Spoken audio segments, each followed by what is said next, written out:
Assalamualaikum warahmatullahi wabarakatuh. Kembali lagi dengan Ibu Nur Latifa dari Tadris Biologi UIN Antasari Banjarmasin. Nah, pada kesempatan kali ini kembali lagi kita akan belajar biologi. Minggu kemarin ada yang ingat kita belajar apa? Iya, benar sekali. Kita belajar tentang bioproses yang terjadi di dalam sel. Nah, di sini Ibu akan menunjukkan tanaman atau tumbuhan. Nah, kenapa tumbuhan itu bertambah besar atau bertambah tinggi? Ada yang tahu? Nah, karena adanya pertumbuhan, hal ini dikarenakan sel-sel terus aktif membelah diri. Sel-sel kemudian akan berkumpul dan apabila mempunyai bentuk, struktur, dan fungsi yang sama, maka akan menjadi sebuah jaringan. Nah, jadi di dalam jaringan tumbuhan terdapat jaringan apa-apa saja? Ada yang tahu? Iya, nah jadi pada minggu ini kita akan belajar tentang jaringan-jaringan yang terdapat di dalam tumbuhan. Apa sih itu jaringan? Iya, jaringan adalah kumpulan sel yang mempunyai bentuk, asal, fungsi, dan struktur yang sama. Ada yang tahu fungsi jaringan itu apa? Iya, yang pertama itu untuk melindungi bagian tubuh tumbuhan, membantu proses pertumbuhan dan perkembangan tumbuhan, memperkuat tubuh tumbuhan, membantu mengedarkan sari-sari makanan atau zat yang terdapat pada tumbuhan ke seluruh tubuhnya, membantu menyimpan cadangan makanan pada tumbuhan, dan mendukung segala aktivitas tumbuhan.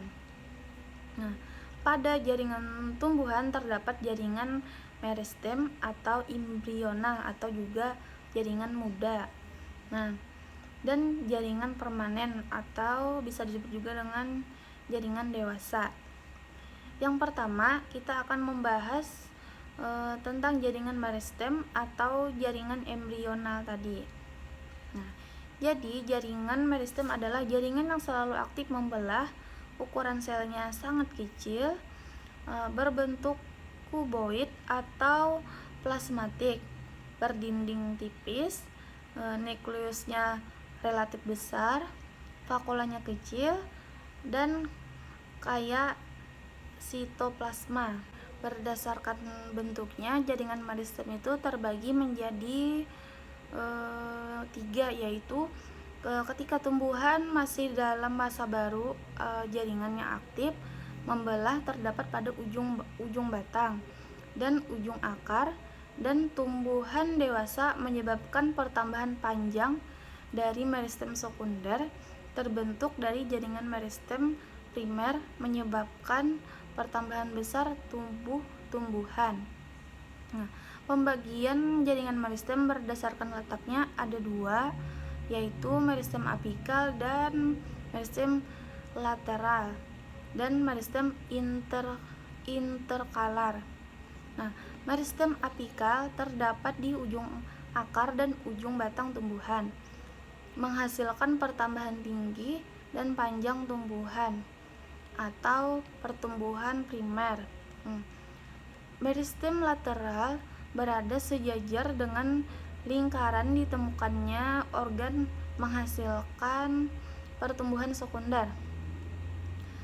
Kalau meristem interkalar yang terdapat di antara ruas-ruas batang mengerjakan pertambahan panjang pada ruas-ruas batang. Nah, selanjutnya ada jaringan permanen atau jaringan dewasa tadi. Jaringan permanen adalah jaringan dewasa yang terdiri dari sel-sel yang sudah berhenti membelah dan mengalami diferensiasi, tidak tumbuh dan tidak berkembang lagi. Nah, berdasarkan fungsinya, jaringan permanen ini dapat dibedakan menjadi beberapa macam, yaitu jaringan pelindung epidermis dan gabus, jaringan parenkim, jaringan penyokong, kolenkim dan sklerenkim, jaringan pengangkut xilem dan flum. Kemudian jaringan parenkim ini merupakan jaringan dasar karena menyusun sebagian besar jaringan pada akar, batang, daun, dan buah, serta terdapat xilem dan floem. Berdasarkan fungsinya, jaringan parenkim dikelompokkan menjadi parenkim asimilasi. Merupakan jaringan parenkim tempat pembuatan zat makanan melalui proses fotosintesis. Menimbun tempat penyimpanan cadangan makanan pada mesin air pengangkut.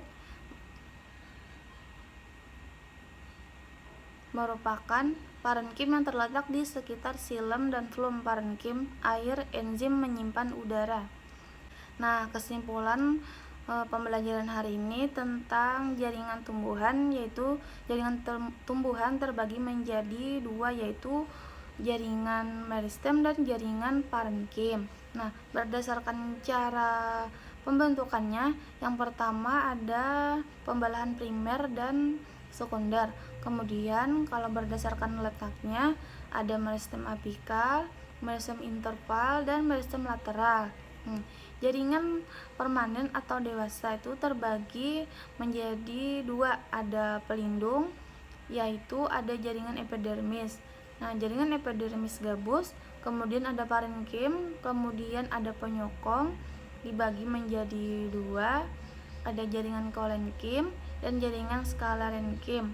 Kemudian ada pengangkut pada jaringan xilem dan jaringan floem. Sekian pembelajaran hari ini. Wassalamualaikum warahmatullahi wabarakatuh.